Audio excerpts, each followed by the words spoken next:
Yes everyone, my name's Stephen Howson. This is 5 things that we learned watching Manchester United get completely fucking utterly dominated in the Manchester derby in the semi-final of the Carabao Cup.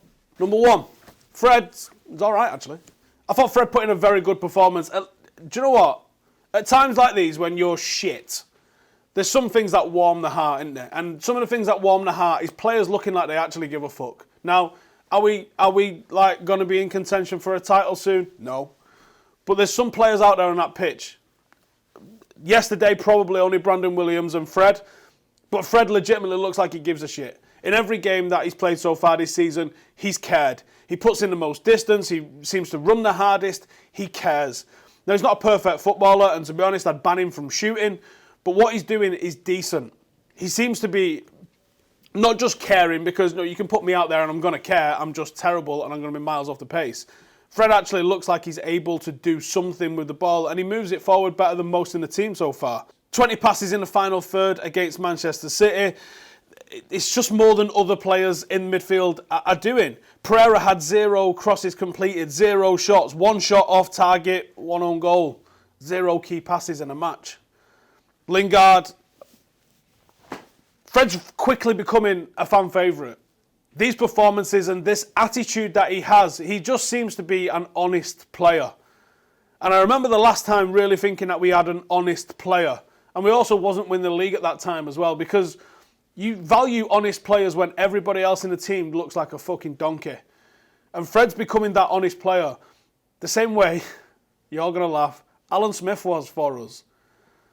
We weren't good when we was playing the likes of Alan Smith and Mikel Silvestre and Kieran Richardson, and that was partly the reason why Sir Alex Ferguson went so many years in the middle of the noughties without winning a title, because the players at his disposal just weren't good enough.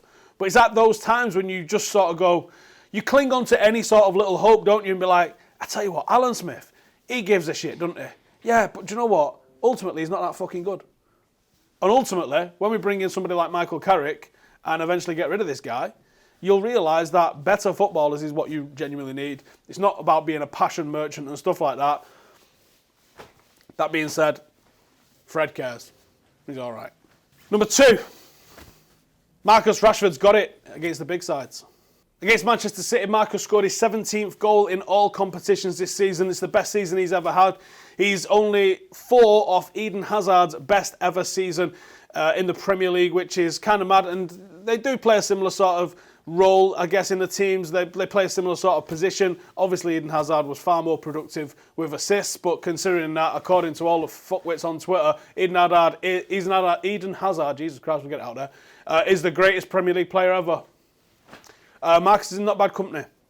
Now, for starters, I think that calling Eden Hazard the greatest player the Premier League's ever seen is ludicrous. I'm not even sure he's the greatest Premier League era Chelsea player, let alone anything else. It just highlights how good a season Marcus is having in an absolutely terrible Manchester United side. And more than that, against the top 6 sides this season, Marcus has scored or assisted in every single one of those games. If people used to give Lukaku shit for being a flat-track bully, and how we could really do with a flat-track bully at the moment, then you have to praise Marcus for his ability in the big games to deliver consistently, because it's bloody impressive. The bigger the game, the bigger the occasion, the more you can rely on Marcus Rashford to go and get it done. I don't think he was great yesterday. Looked like he was probably carrying some sort of a knock, because I didn't see him chasing stuff as hard as he normally does. So I'm going to assume that he's had some sort of a knock, or possibly it was that challenge at the start of the game. But even when he's not having the greatest of games, he's got that knack now where he's starting to score some goals. I think he's in for 20, maybe even a 25 goal season this year, so keep it up. Number 3, made in Manchester. Some City fans tweeted me last night saying, does this make you sick? And it was a couple of City players, academy players, that was in the crowd watching them play, while United had a full team of how many academy graduates? I don't understand what they're thinking makes me sick there. What, because City players are supporting the team? I think it's that bad that you had to spend 400 million on your academy just to produce fans, because you're not producing players. How mad's that? The fact that you had a couple of players in there with your away fans, all right, it's good. Do you know what, to be fair, I would appreciate that if it was United that had players in with the away fans, which we do have on occasion. So let's not pretend that's never happened with United and with United fans. However, The fact that you're not going, why aren't these lads in the team? The fact that you're saying, why does he only bring Phil Foden on when he's 34 seconds in a game?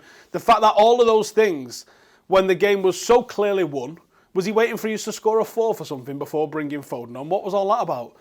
You've got such a good academy. You have. I can be honest about this and say, City, you have got a fantastic academy. But that fucking helmet that you've got in charge is the biggest myth known to man when it comes to playing youngsters. He doesn't give a fuck about them. So you might as well have spent nothing on your academy because you're not going to bring them through. You're like Huddersfield.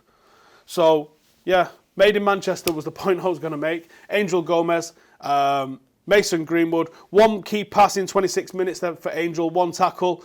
Mason Greenwood, two key passes, 94% pass accuracy from Mason Greenwood. One of the issues that I had in the game yesterday, actually, throw up this picture. Let's have a look at this. United couldn't play out a defence. Phil Jones and David De Gea got completely run over by City's press. City pressed with a forward two. They sort of lined up in a 4-4-2 formation, as you can see here.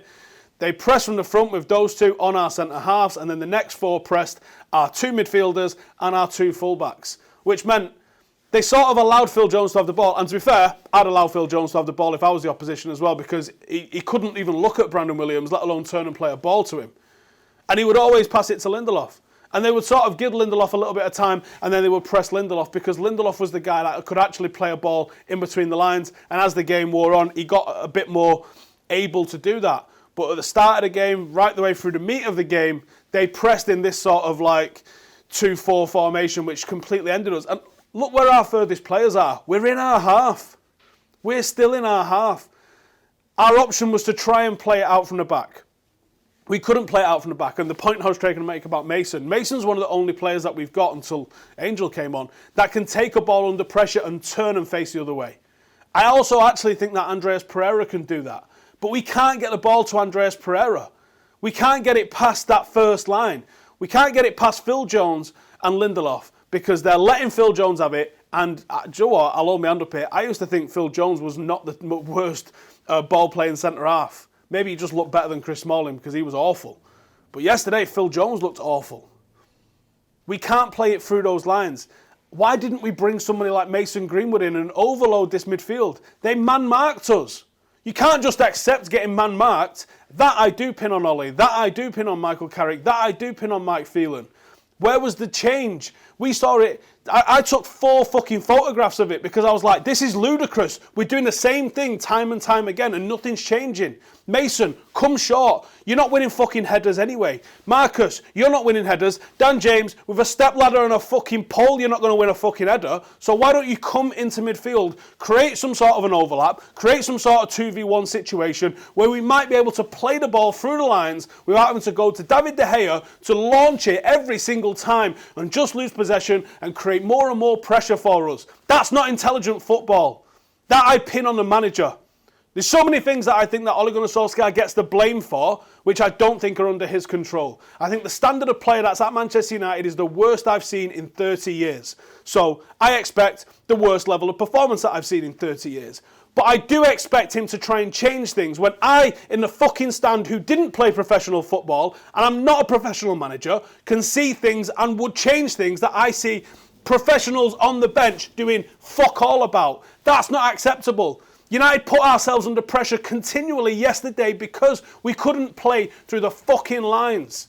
And we did nothing about it. We stood in our shape, City went narrow, they completely cut off all passing lanes, and they nearly fucking turned the ball over so many times. It was an absolute shambles. Don't know what point that was. It ended up being something else. Number 4, Brandon cements himself. Again, I think the fact that you didn't see Luke Shaw yesterday, supposedly he's got an illness. Who knows nowadays? 100% dribble success, 3 out of 4 of his duels won, 4 interceptions, 2 clearances, dribbled past 0 times. Good performance. He had De Bruyne and Bernardo Silva. He should have, in theory, been absolutely rinsed by those two. De Bruyne's one of the best players I've ever seen in the Premier League. He's absolutely magic. Brandon went in hard on him. The attitude on the kid is flawless. It's almost like he thinks he's doing a bleep test with the full length of the pitch all game. He's up and he's down and he's in the opposition box. He was at centre forward at some point yesterday in the second half. He gives a shit. Like we were saying about Fred, that he gets it, he gives a shit. And there's a little bit of a quality to his play as well. He's not just that he's a run-around merchant. There is quality to his play. And I do think that there's an outside chance you might see him at the Euros. Chilwell's obviously first choice. I think because of his history, you're probably going to see Rose there. But if there's an injury to either of those two, I think Southgate's got to look at Brandon Williams as an international call-up for the Euros. I don't really give a fuck about England.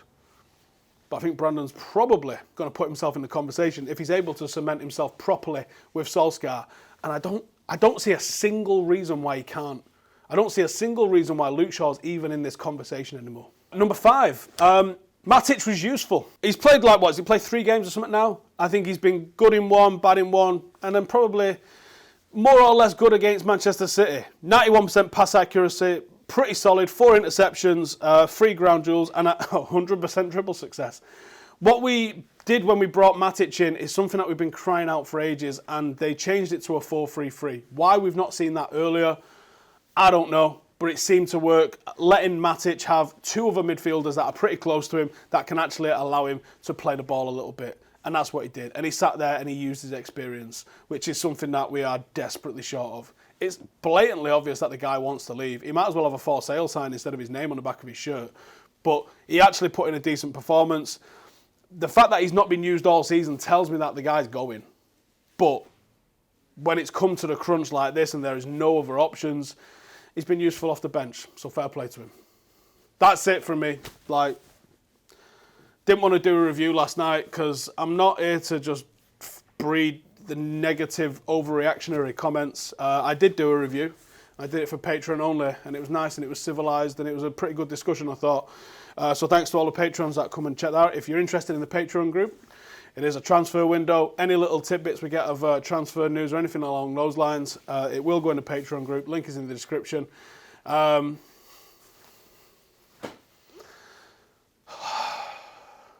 to play City, got to play Wolves, got to play Liverpool, and about another 15 games before the end of the month.